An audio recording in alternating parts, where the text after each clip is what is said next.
In this video, I'm going to show you how to install Retroarch and a number of other things on an Xbox Series X and S.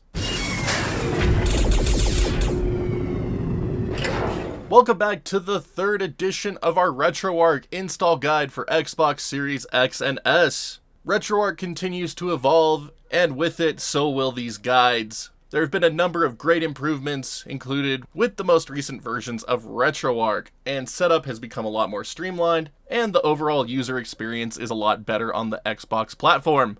So let's go ahead and dive in. We're going to start on the Xbox side of things, so load up your Xbox Series S or Series X, and once you're on the dashboard, you can press the Y button on your Xbox controller, and that will bring up a search menu.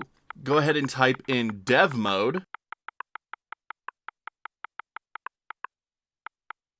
and you will get this dev mode activation box here. And for the love of everything that's good, if you are on an Xbox Series X or S, choose the one with the green background that has an Xbox Series X or S on it, and not the one with an Xbox One, otherwise it will continually ask you to update your console when there are no updates. The program is only about 100 megabytes, so it shouldn't take too long to install, but for some reason, the beginning of the download does take a minute before it really gets going, so I'm just leaving it all real time here for you.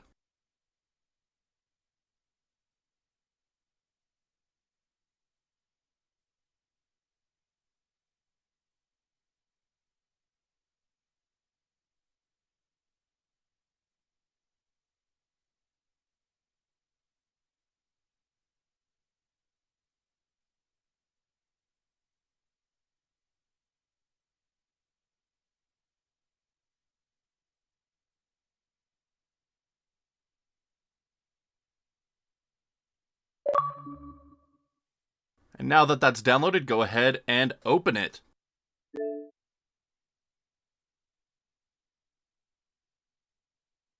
So you're going to get these welcome pages talking about welcoming you to the developer program and blah blah blah. Don't really care. So just go ahead and click next through all of these, and you will be greeted with a screen that has a code on it that looks something like this. Now, this code is used to register your Xbox console to your developer account, so you do need to have a developer mode license. It costs $20, and we are going to go to the website listed here to get this all set up. Over on your computer, type in that web address that you just saw on your Xbox. So https://aka.ms/activate Xbox. And when you press enter, it will bring you to the Microsoft partner page if you're already signed into an Xbox Live account, or a Microsoft account rather. So I'm already logged in, so it just brought me to this. You might need to log in for this to show up. From here, go ahead and scroll down to the developer programs, and there is a Windows and Xbox section here, also RipMixer. And Windows and Xbox, click Get Started, and it'll bring you to this new page, Get Started with Windows Apps. So we're going to click Sign Up Now, and go ahead and fill out all of this registration and account info. So it's going to ask you for your name, address, and payment options. So you are an individual, so you're going to be paying $19 to get this activated. So go ahead, fill all this out, get it set up. I'm just going to go ahead and skip past this part so you don't see all my personal info. After you finish your registration and payment, you will get a registration confirmation and be brought to your Microsoft developer dashboard here. From here, go ahead and type in that https://aka.ms/activate Xbox web address again. This will bring you to your Manage Xbox One Consoles tab where you can add in your Xbox Series X. So over on the right is a plus button. Click on that, enter activation code, and type in the code that appears on your Xbox. If you took a long time during registration like I did, when you enter the code, it might give you an error that it is no longer valid, like this. And that's fine. Just go ahead and refresh the page on your Xbox. Now do it again, enter activation code, and type in your new code.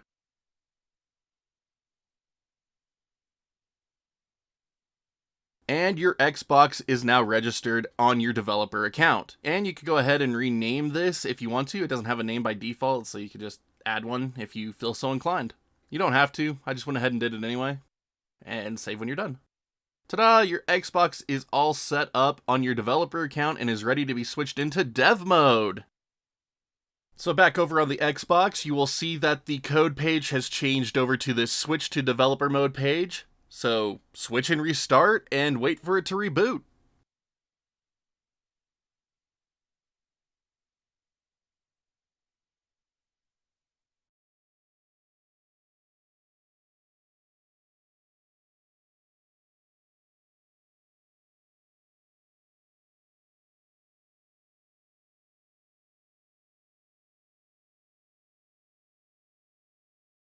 After it finishes rebooting, you will be brought to the Xbox dev menu here, and there's quite an interesting look to this, but that's okay. If it asks you for advanced video features, go ahead and enable them. That way you just have your maximum display resolution set by default.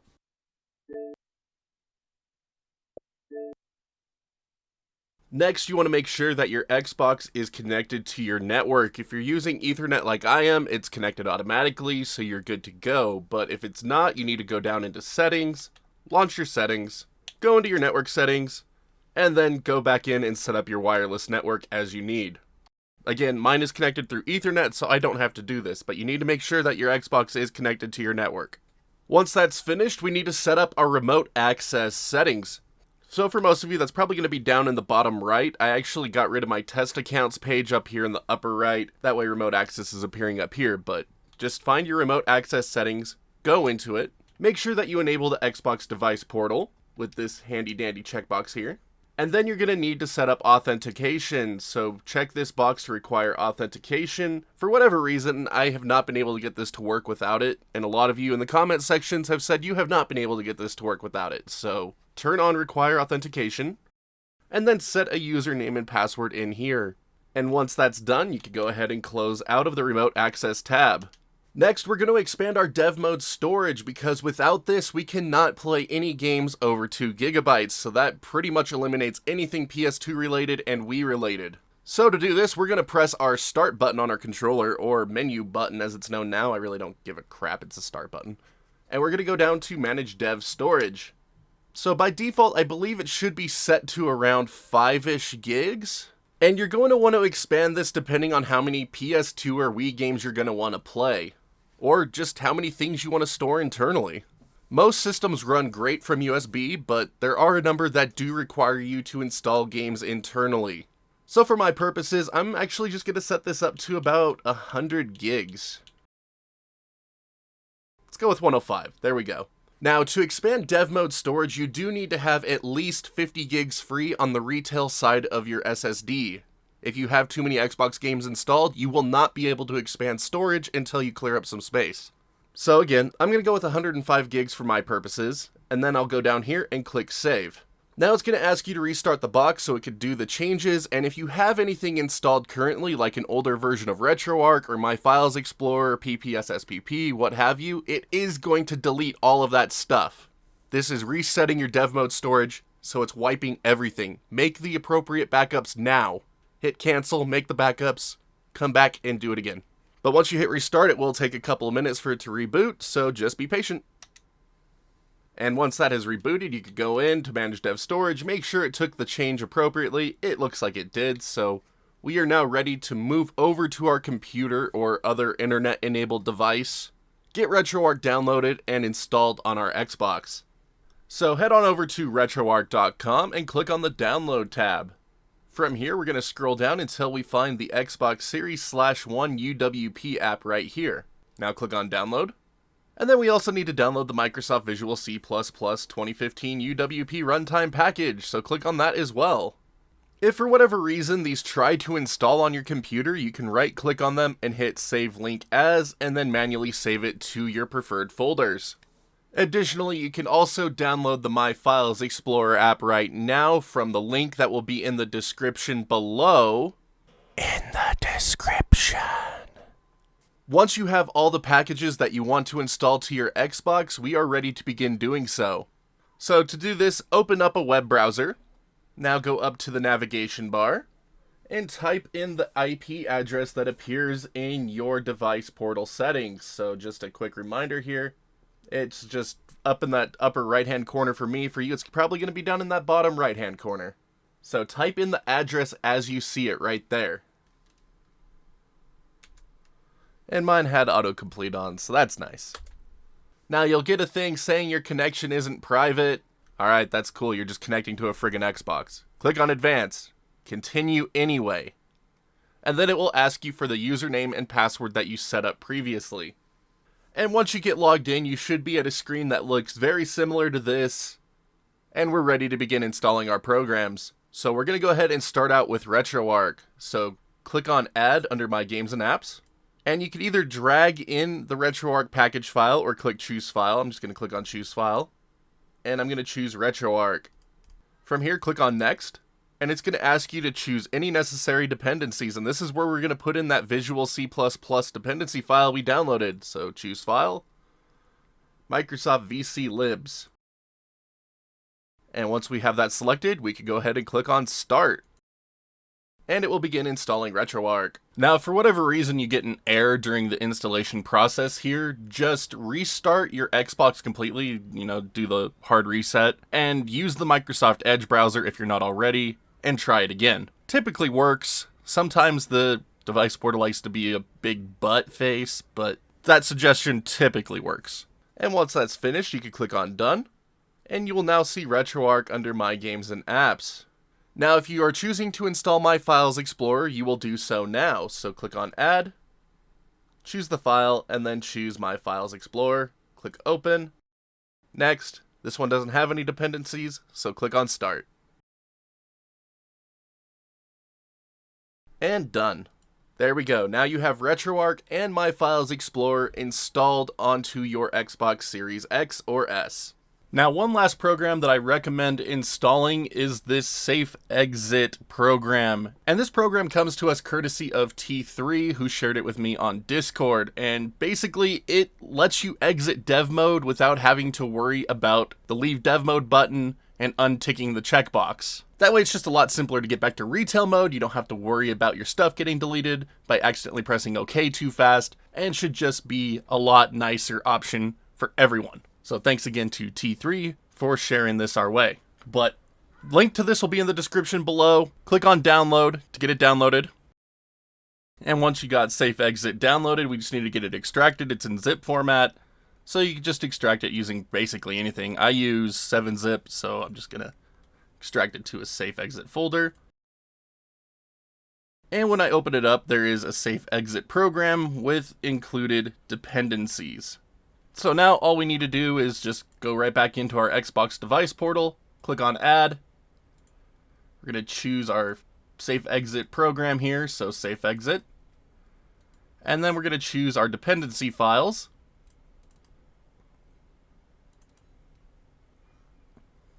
And you're going to add all 3 of them. And once all 3 are selected, click on Start.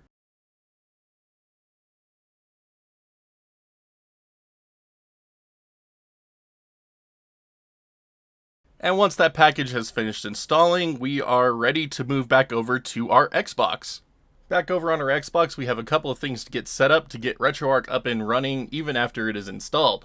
So the first being, navigate down to where it says Retroarch, and press your View button, back button is what I prefer to call it, and go down to View Details. And from here, we're going to change the app type from an app to a game. That way we can take advantage of the full power of Xbox Dev Mode. If you have it in app mode, it is not going to work right. You're going to have performance issues and a number of cores, so make sure you switch this to game. And once you have that set, I like to restart the console just to make sure everything takes effect. And once your Xbox is finished rebooting, go back down to Retroarch, go back into that View Details option, and make sure that it is still set to a game. And if so, we're ready to launch into Retroarch for the first time. Now, when you first try to launch into Retroarch, it will ask you to sign into your Xbox Live account, so do so now. Use the same account that you ordered Dev Mode with. And once you load into Retroarch, you can see that it doesn't look quite right. That's because we don't have the assets installed on Retroarch yet. So to get this set up, we're going to go down to Online Updater. And then from here, we're going to go down to Update Assets and press A.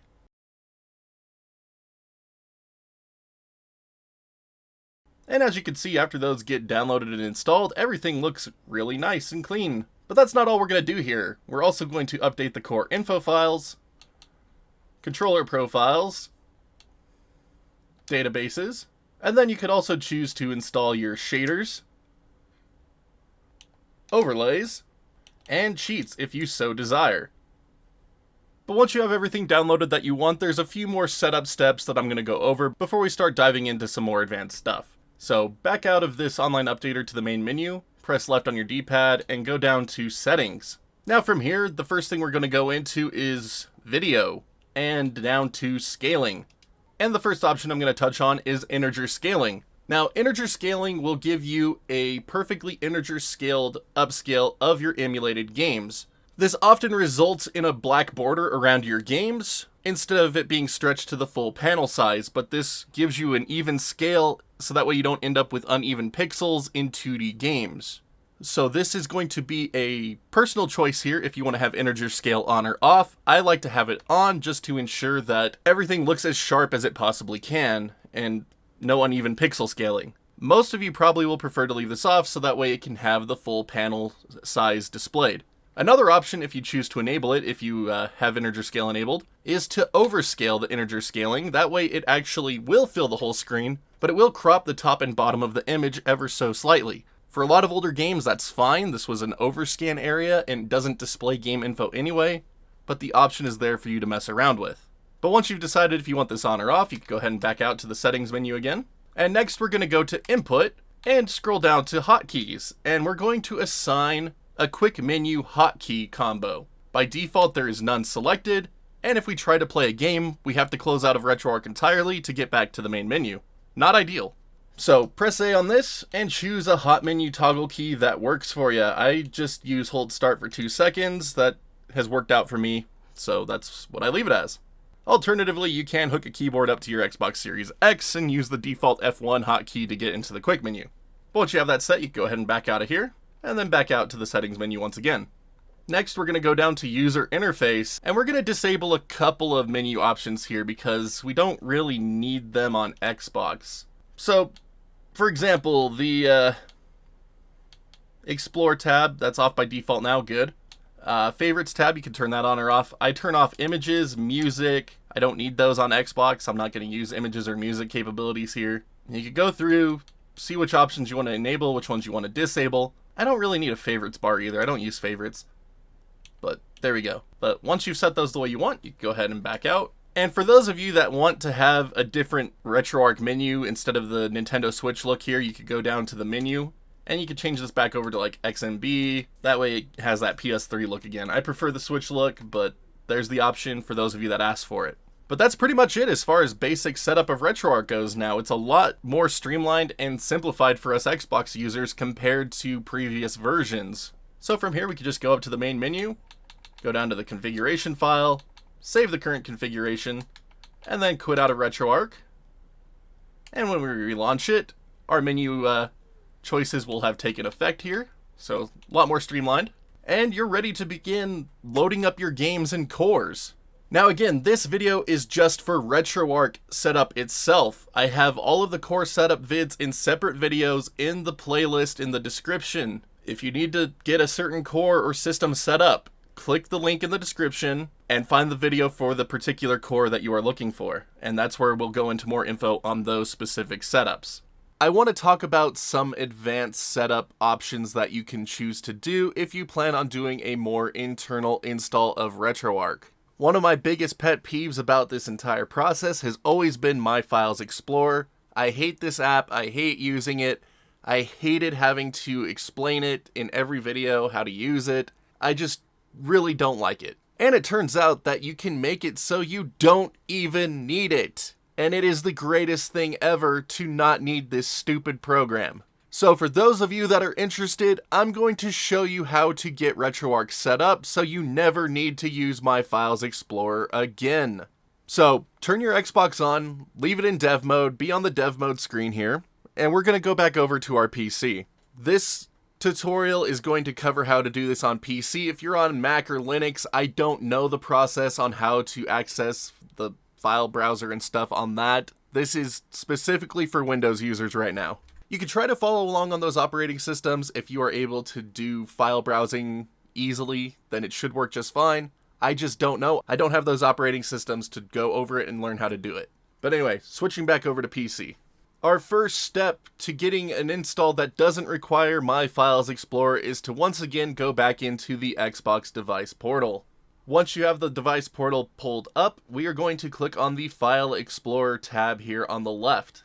From here, there is a Browse button over on the right-hand side. Click on that, and it will give you instructions on how to open a File Explorer into your Xbox. So basically, you copy this address here, and then on Windows, all you need to do is open up something like this PC or any other file browser, and then click in the navigation bar and paste in that address. And when you press enter, it's going to ask you for a username, which is right here, and a password, which is right there. If you don't want to enter a username and password every time that you pull up this address, there is a key down here. So this guy right here, it starts with cmd-key.exe. You could copy this whole thing and then load up command prompt. So I just type cmd in the search bar here. Brings it right up. So then you can just open it. And once command prompt is open, just paste in that command key that you just copied and press enter. And it adds the credentials for that address. So that way every time you copy in your File Explorer address, you could just press enter and it will bring you to your Xbox. And then from here you can navigate into your Retroarch folders. Now another step that I wholeheartedly recommend that you do is to map this as a network drive. As you can see down here, I have done so previously. This is my Xbox's internal storage. It shows me how much space I have left. I can easily enter it and access all of my files in dev mode. To do this on Windows, you just click on Map Network Drive up here. Map Network Drive. Copy in the File Explorer address. Assign it a drive letter. I already had mine set to X. Tell it to reconnect at sign in if you want to. You don't need it to. And then click on Finish, and you will now have a network location to your Xbox just like I do right here. Again, this is a major time save and just super convenient, lets you know exactly how much space is on your Xbox, and lets you copy over files super easily. But let's go ahead and mess around in here so we can make it so Retroarch never needs My Files Explorer again. So head into the Windows Apps folder, and we're going to find our Retroarch folder. So look for the Retroarch version number that is currently available. For this video example, we are on 1.9.8. So just look for the version that is available as of the time you're watching this video. They might update it in a week, might update it in a month, I don't know. But just find the version number followed by X64 and enter that folder. The first thing we're going to do, we're going to make a new folder and name it Games, and this is where we're going to store all of our games on the internal Xbox SSD. If you try to copy them over with USB, you will break things. There is a hard 16 to 20 gig limit on the Q drive, and if you exceed that, it will break everything. So make a games folder here on the S drive to store all of your games. That way, no issues will come up. Next, we're going to make a system folder. This is where we're going to place all of our BIOS files, and this way we can easily copy them over using our computer instead of having to rely on My Files Explorer, which is kind of the whole purpose of this section of the video. But there's even more we could do here now, like making a new saves folder. And a new save states folder.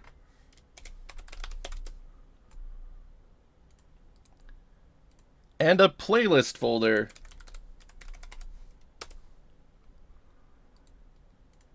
And a thumbnails folder. So the importance of these two, if you make a lot of playlists for your Retroarch install, and then Retroarch gets updated, you need an update, you can back up your playlists and back up all the folders easily, actually. Like, that's another reason that I'm showing this off. You can back all of this up super easily. And then you could also make a new config folder. This one's not as important as it used to be, but can still be useful in some use cases. But with these folders made, we're going to jump back over to the Xbox and reassign the directories within Retroarch. Alright, so back on the Xbox, go ahead and launch Retroarch. That was weird. And now from here, we're going to go over to Settings, and press up on the D-pad to go to this directory option here, and press A. And now we're going to reassign all of those directories for folders that we just created within the S drive. So first up, System BIOS. Navigate to S, Program Files, Windows Apps. Find the Retroarch folder, the one followed by x64. And choose your new system folder and tell it to use this directory. And then follow suit with all of the rest of the folders that you created. So thumbnails, S drive, program files, Windows apps, Retroarch folder, thumbnails folder, use this directory. Configs, S drive, program files, Windows apps, Retroarch folder, config folder, use this directory.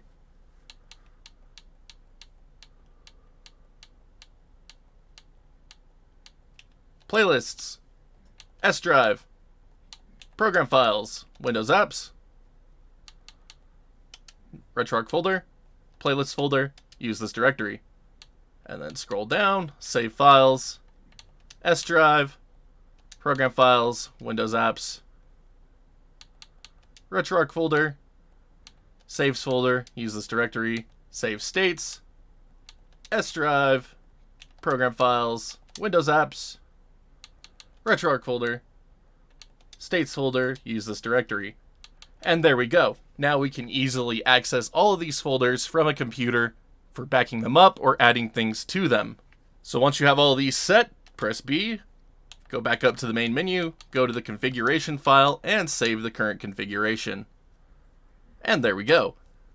We now have an advanced setup of Retroarch good to go for easy setup that will not involve My Files Explorer whatsoever, which is just amazing.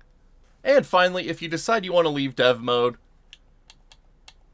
normally you would go into leave dev mode, it would pop up this box saying you're leaving dev mode and that it's going to delete everything, and you would have to uncheck this box and press OK. With the new safe exit program, all you need to do is run this, and that will boot you right back up into retail mode. And then when you boot back up into dev mode, all of your stuff is still here and ready to use. But that's going to do it for this setup tutorial for Retroarch. Again, to get your cores and other systems set up, please refer to the playlist that is in the description for videos on how to do that. And as always, if you happen to have any questions about the setup process for Retroarch, please feel free to ask me down in the comments below, and I will do my best to try to help you out for things setup related. Unfortunately, there's nothing I could do about Microsoft's billing procedures. I'm not a Microsoft employee. I have no control over any of that stuff. But now, just a big thank you to each and every one of you for watching these videos. I'm really glad that can help so many of you out getting your emulation projects set up within the Xbox ecosystem. And it's been fun just getting to learn more about it as each version of these videos comes out and we get to improve them. But now I have a couple of favors to ask of you. If you have not done so already, please be sure to hit that like or dislike button, just depending on how much you like today's tutorial. And if you haven't done so already, be sure to hit that sub button so you can see what new videos just like this or other things I do on the channel like reviews or other random nonsense goes live, because it does go a long way to helping us grow the place and keep it going, honestly. If you'd like to further help support the channel to make sure content like this comes your way, you can also consider hitting that join button here on YouTube or the Patreon link in the bottom right hand corner of the screen. A little really goes a long way to keeping us going and bringing more guides and stuff to you. Big shout out to all of our current backers. Y'all are such champions and rock stars. We're so grateful for each and every one of you. Thank you so much for believing in what we do and all of your ongoing support. But that's going to do it for this one. So until next time, my wonderful internet peeps, you all stay awesome and we will see you back next video.